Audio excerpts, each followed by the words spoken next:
La désormais mythique 2 chevaux a rassemblé plus de 55 passionnés et propriétaires de l'illustre voiture qui a fait la renommée mondiale de la marque Citroën.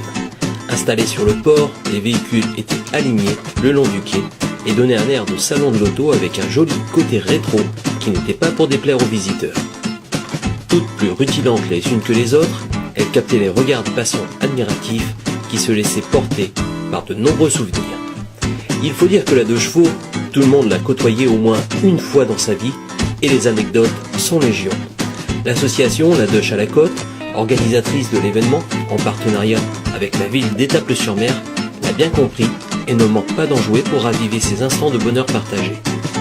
Les capots s'ouvrent, les klaxons retentissent, les moteurs vrombissent, l'atmosphère des vacances transpire à la vue de ces petites berlines qui se décapotent en un rien de temps.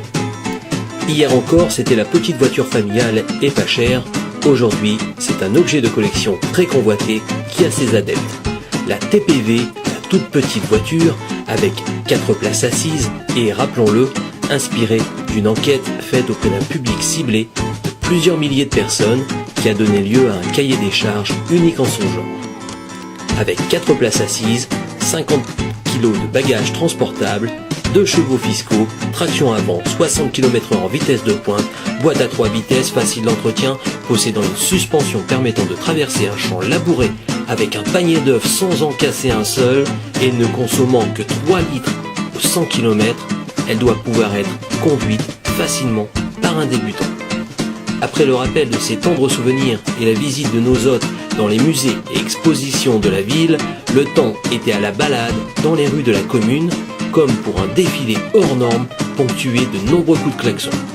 Une visite de 30 minutes qui a traversé toute la ville et ses quartiers, avant de rejoindre le centre-ville où s'organisait un second parc d'exposition, pendant que les participants partageaient le repas un peu plus loin.